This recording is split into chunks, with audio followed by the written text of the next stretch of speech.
What is the reality, and what does that have to do with Meghan Markle? And he persuaded them, saying, I am the victim of a sexual assault, and I can tell you the Ghislaine Maxwell had nothing left to lose, and that's exactly what made her dangerous. After all those endless, sleepless nights in that freezing, suffocating cell, people assumed she'd just fade away, silent, forgotten, broken, but no. Nickname is gonna shock you. Because I'm from the States, you don't grow up with the same. One morning, she leaned back on that cold metal cot, eyes half closed, a faint smirk curling at the corner of her mouth, and she said a name that sent shivers through everyone listening. Not a prince, not a billionaire. Not one of Epstein's infamous friends. She said Meghan Markle. Towards Harry and Meghan, because Harry and Meghan are so important that, of course, The room froze. Guards, reporters, even her lawyer, no one could believe what they just heard. Why Meghan? What connection could possibly exist between the Duchess of Sussex and the dark, secretive world Maxwell once ruled? When Maxwell's private conversations leaked, the world expected chaos lists, timelines, salacious confessions, names that would make headlines for years. you know, when you're a defense attorney, but this one is a gift from above. She's got. But what arrived instead was a mountain of censored pages, black lines slashed across entire paragraphs like someone had gone wild with a marker. It wasn't editing, it was erasing history. 12 hours of her testimony gone.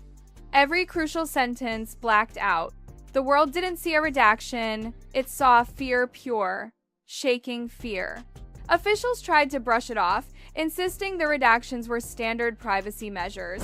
rankled was the Sussex's rejection of our most revered institution. But come on, privacy for whom? Ghislaine had none left. Epstein's story was public property now. The victims had already spoken out. So who exactly were they protecting with this blackout? Why was this particular testimony sealed so violently? Happier Harry, who I suspect still covets the half in and half out. Because this wasn't random censorship. It was surgical, precise. Somebody wasn't hiding the crimes. They were hiding the connections. And right there, buried inside those missing sections, one name kept showing up over and over again, Meghan Markle. Not once, not twice, repeatedly. Cold War status. Dunlop continues, the Prince of Wales would be And every single mention lived inside the pages that vanished. These weren't careless references or gossip in passing. They were contextual, detailed. The kind of mentions that make it clear this person wasn't an outsider peeking in. She was inside the rooms where everything happened. The yacht parties, the secret dinners, the gatherings where no phones were allowed, and reputations were bought and sold like currency. That's the world. Meghan's name was whispered in a world the palace would do anything to erase. Someone, somewhere, decided the public wasn't ready to know the version of Meghan that existed before the royal fairy tale began. Because according to those pages, her past wasn't just complicated, it was dangerous. Maxwell claimed Meghan didn't always go by her real name in those elite circles. No red carpets, no glossy photo ops. In certain private rooms, in events where anonymity wasn't optional, it was mandatory. Meghan was known by one word, Flower, and it wasn't some cute nickname. Flower was a code name used in those exclusive gatherings where everyone's identity was shielded, where people were vetted not by fame but by who brought them in, who vouched for them, and what purpose they served. Ghislaine said it wasn't a one-time thing either. The name Flower kept appearing again and again, always linked to the same environments, the same nights, the same quiet networks. You didn't get a code name unless you belonged. These weren't the glamorous after parties of Hollywood. These were the international yacht events, lavish, private, and suffocatingly secret. Every guest had a handler. Every conversation mattered. And in that world, Flower had her own file. Not a Hollywood portfolio, but a dossier. A quiet introduction for those in power, who she was, what she brought, and why she'd been invited. Not for fame, for function. A resume written not for casting directors, but for billionaires and brokers of influence. A resume for a world Meghan has never publicly admitted being part of. But looking back, doesn't it make sense? Her flawless ease among the global elite, her ability to navigate power like someone who'd studied it for years. Long before the royal titles and the wedding gowns, Meghan had already brushed shoulders with the network that orbited Prince Andrew's shadow. Not romantically, not directly, but she'd been there. She'd breathed the same air. Because here's the truth about Andrew's circles, nothing was casual. Every guest was selected, every meeting served a purpose. And somehow, Meghan, this ambitious, glowing actress no one in the royal family had ever heard of, was on that list. Maxwell hinted that Meghan wasn't some accidental visitor, she'd been brought in, introduced. And one of the people who arranged that introduction was Maxwell herself.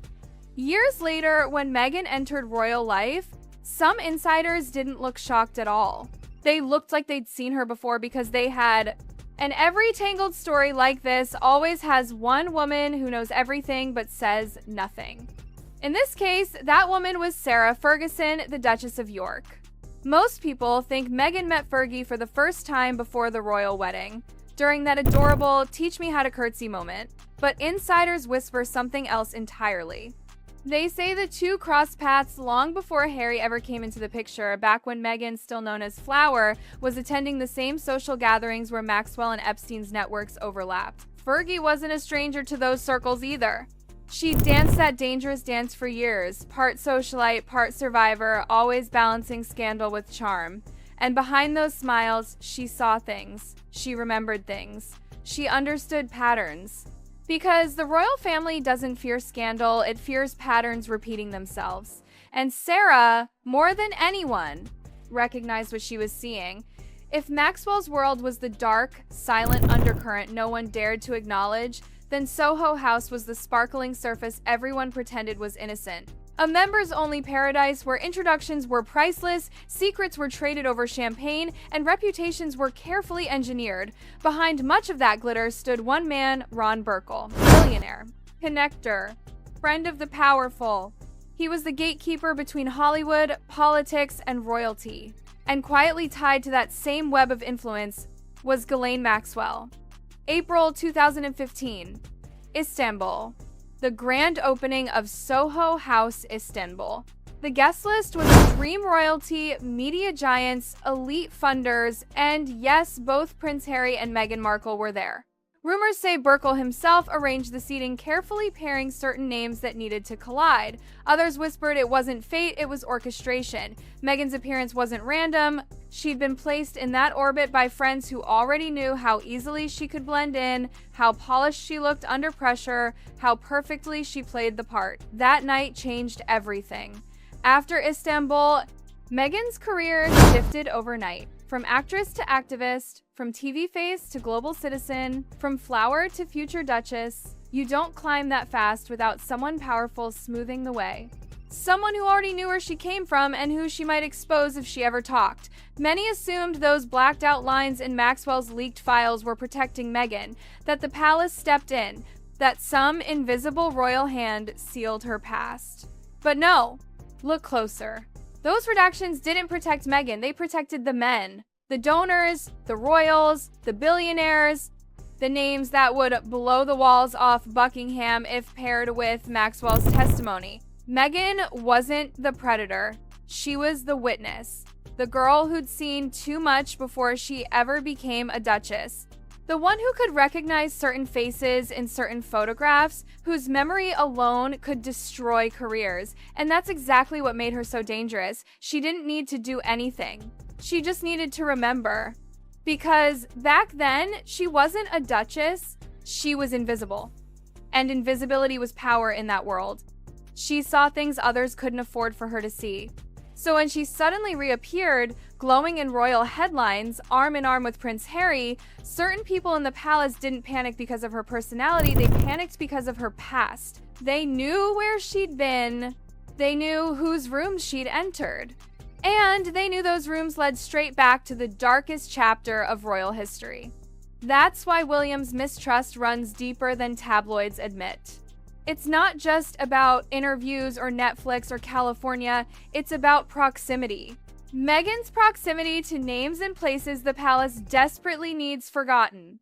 The same reason Andrew's quiet church visits became points of tension, because every time one ghost appeared, another followed. When William drew that silent line, Andrew or me, not both, it wasn't just royal politics. It was a message. No contamination of the crown's future by the ghosts of its past. And unfortunately, Meghan stands on the wrong side of that line. Not because she's guilty, but because she knows too much. Because she remembers. And then there's the yacht. The night insiders claim everything truly began. It wasn't a glamorous influencer cruise, it was something else entirely. A gathering of names so powerful that every guest signed NDAs thicker than novels. A night where alliances were forged in whispers, and where Meghan then Flower made her first impression on a network that would later rewrite her destiny.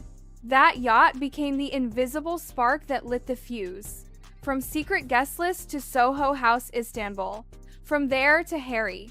A straight line, hidden behind black ink. Now, with Maxwell finally talking, the silence protecting those connections is unraveling. Her words, fragmented, censored, redacted, are forcing everyone to re-examine what they dismissed as conspiracy. Leaks are multiplying. Former insiders are speaking again. Whispers are resurfacing. And for the first time, people aren't asking if Meghan's past will resurface. They're asking how much of it will escape the blackout and who will fall when it does. Because the question isn't, was Meghan involved? It's, what did she witness? And when those 12 missing hours of testimony finally see daylight, when those redacted pages are revealed, we'll all know exactly why so many powerful people are trembling behind their titles. Because this time, silence isn't safety, it's confession. And not even 1,000 black markers can hide the truth forever. And the whispers aren't stopping now, they're getting louder. Each week, a new leak, a new file, a new name slips through the cracks. People once too scared to speak are suddenly finding their voices, hinting at what those blacked out lines might contain. It's not about destroying reputations anymore, it's about reclaiming truth that's been buried too deep for too long. Behind palace walls, there's tension you can almost taste. Advisors working overtime, phones that never stop ringing, messages disappearing as fast as they're sent. They know something's coming.